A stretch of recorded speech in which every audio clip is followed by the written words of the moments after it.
Hey guys, I hope you are doing well. I'm Oliver Kovács, a Hungarian composer. In this video lesson you'll learn how to compose fascinating melodies. It's a step-by-step tutorial, so I'll walk you through the entire process from simple melodies to complex ones. It'll be super exciting and useful, so stay tuned. Of course, scales and modes play a huge role in writing a melody, since melody writing basically means selecting notes from a certain scale or mode. We can use notes from outside the scale, but in many cases, the notes of a melody comes from a specific scale or mode. Every scale and mode has its unique characteristics based on the intervals between the notes. If there are more minus seconds close to the tonic, the scale or mode sounds darker or more unsettling. It's the opposite when there are more major seconds close to the tonic. You can check this easily. Just compare the major and minor scales with the Phrygian mode and you'll notice the difference in mood. If you want to write an uplifting or happy melody, choose the major scale or the Lydian mode. If you intend to create a darker, unsettling melody, choose the minor scale or the Phrygian mode.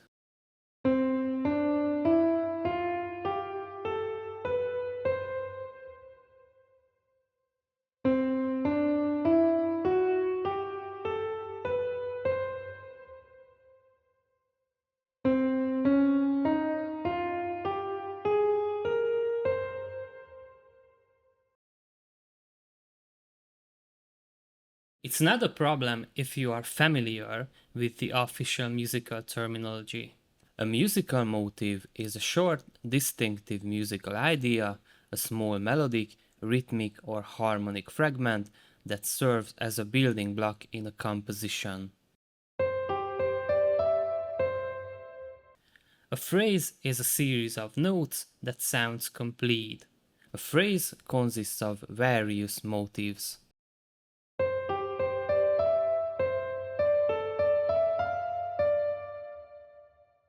A musical sentence is a fundamental phrase structure with a clear beginning, middle, and end, similar to a literary sentence. A cadence is a two-chord progression that marks the end of a phrase.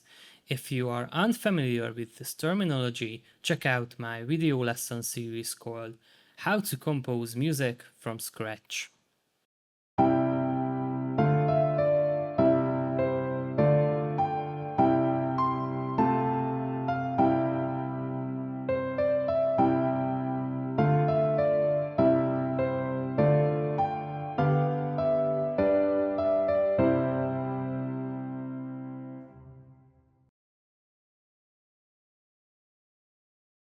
So first we've got our opening two phrases.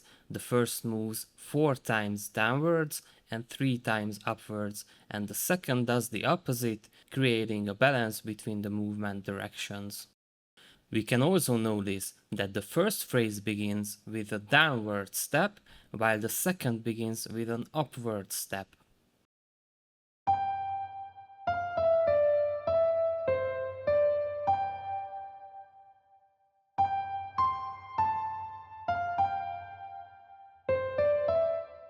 After that, the first phrase returns, but the third one is new.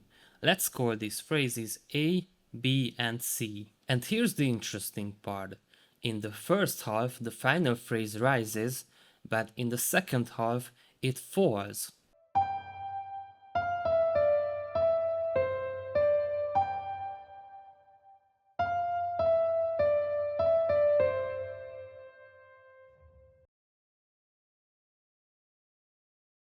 I think there are 4 key components of a good melody: balance between upward and downward steps, reused rhythmic elements, reused melody fragments, and unexpected elements. Before we begin, I'd like to let you know that the MIDI files and project files for these pieces are available on my Patreon page for supporters, just like all the MIDI and project files for my YouTube videos.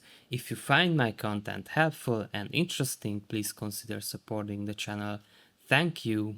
Let's check out the most basic melody I composed.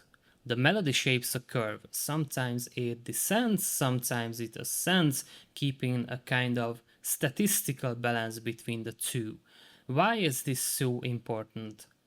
Try to imagine a melody that endlessly ascends or descends. It wouldn't sound so good, would it? It's not a problem when an up step follows another up step or a down step follows another down step, but you have to keep a kind of overall balance.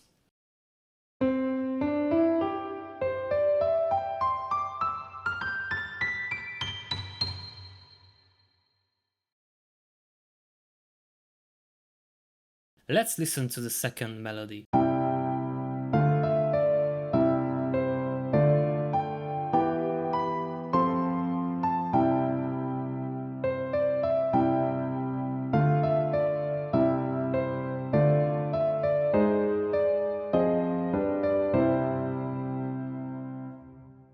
Reusing rhythmic elements is crucial in melody creation because too many new rhythms make the melody hard to follow and confusing for the listener. The listener needs something familiar, something that connects to the previous elements to be able to follow your melody. Don't be shy about reusing your rhythmic patterns in the same melody. It's not a mistake, it's a good thing.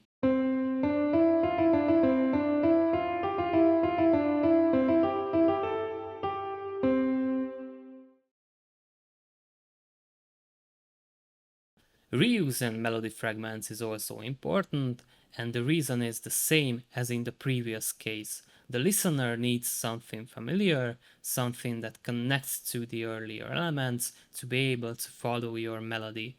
The most basic solution is when the composer creates a question answer melody pair, and the notes in the first couple of bars are the same in both the question and the answer. It's not a problem when the next step of your melody is predictable, but you also need unexpected moments where your melody transforms a lot.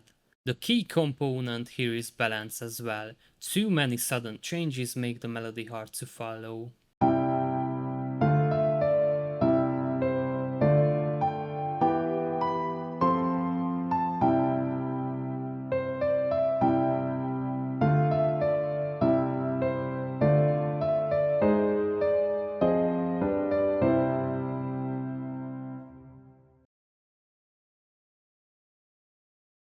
Listen to my most advanced example and try to analyze it.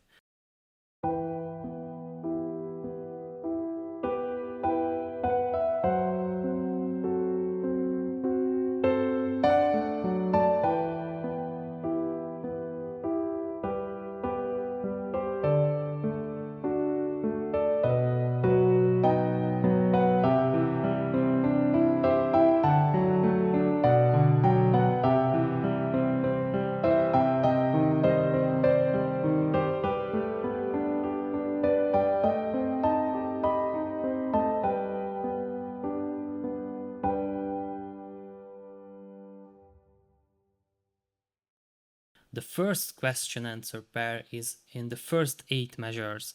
I incorporated rhythmic similarities, and the question starts with the same chord and note in the first part as the second one.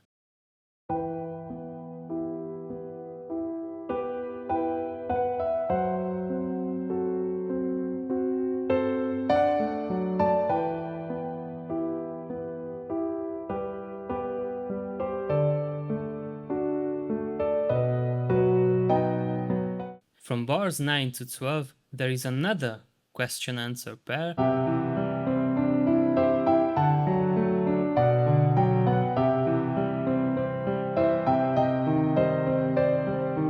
And from bars 12 to 16, there is yet another pair where I reuse the same rhythmic pattern.